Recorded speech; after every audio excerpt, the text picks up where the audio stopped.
Sikat na ako. Taong 2020 nang mangyari ang isang global crisis na hindi mo aakalaing mangyayari rin talaga sa totoong buhay.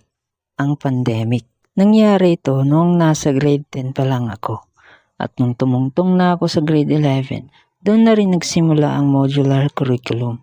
Pumasok na rin yung rules na kailangan ng face mask, face shield, social distancing, paghugas ng kamay at marami pang iba na kailangan gawin maiwasan lang ang pagkalat ng virus. Dahil din dito, marami ang nawalan ng trabaho, nawalan ng buhay, pamilya, pera, pagkain o kahit mga gamot. Medyo swerte na nga lang din ako nun kasi hindi kami nakatira sa syudad. Sa app na Wattpad, dito ko nasimulang magkahilig sa pagbabasa ng napakaraming kwento.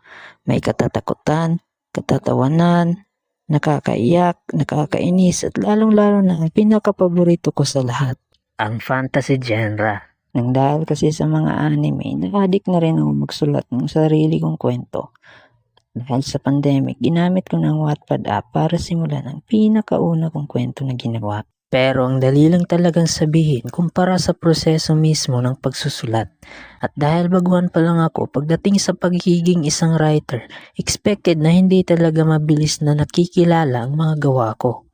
Kahit isang chapter lang ang napapublish ko, halos kada isang oras, chinecheck ko yung reads ng novel ko kung may nakakabasa na ba o wala pa. Naisip ko nga na tumigil na lang siguro dahil pakiramdam ko hindi naman ako ganun kagaling pagdating sa pagsusulat. Pero ewan ko ba, hindi pa rin ako tumigil hanggang sa isang araw nang tinry ko ulit i-check at hulaan niyo kung ilan ang reads ng novel ko for the first time. Isa. Yes, isa lang.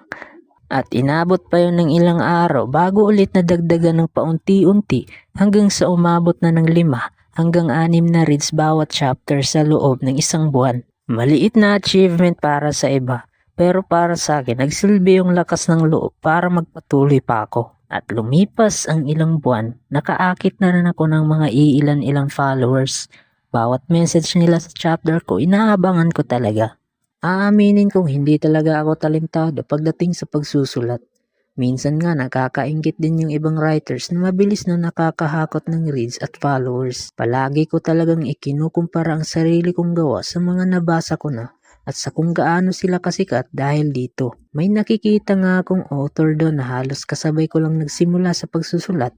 Pero makikita mo talaga kung paano sila mas nakaaangat sa akin mula sa pagiging kilala at pagkabihasa sa pagsusulat. Ang dami ko na rin talagang nabasang writing tips gaya ng show don't tell, write now, edit later, writing practices, routines, rules, words na kailangang alisin, words na pang substitute sa very, at pag-consider sa senses ng isang tao kapag nagsusulat ng scene sa kwento. Sinubukan ko na rin ng sumali sa mga contest sa Wattpad para lang mas lumawak ang impluensya ko. Pero ni minsan, hindi talaga ako manalo-nalo. Doon ko mas naintindihan na hindi talaga ako talented sa ganitong gawain. Nang matapos yung pandemic, halos nasa 300 na rin ang followers ko. Dahan-dahan yun pero may consistency. Nakakatamad man minsan pero iniisip ko lang talaga ng paulit-ulit kung bakit ako nagsusulat. Dahil dito, nagkaroon ako ng kaibigan at kausap sa social media. Kung may natutunan man ako mula sa mga nangyari,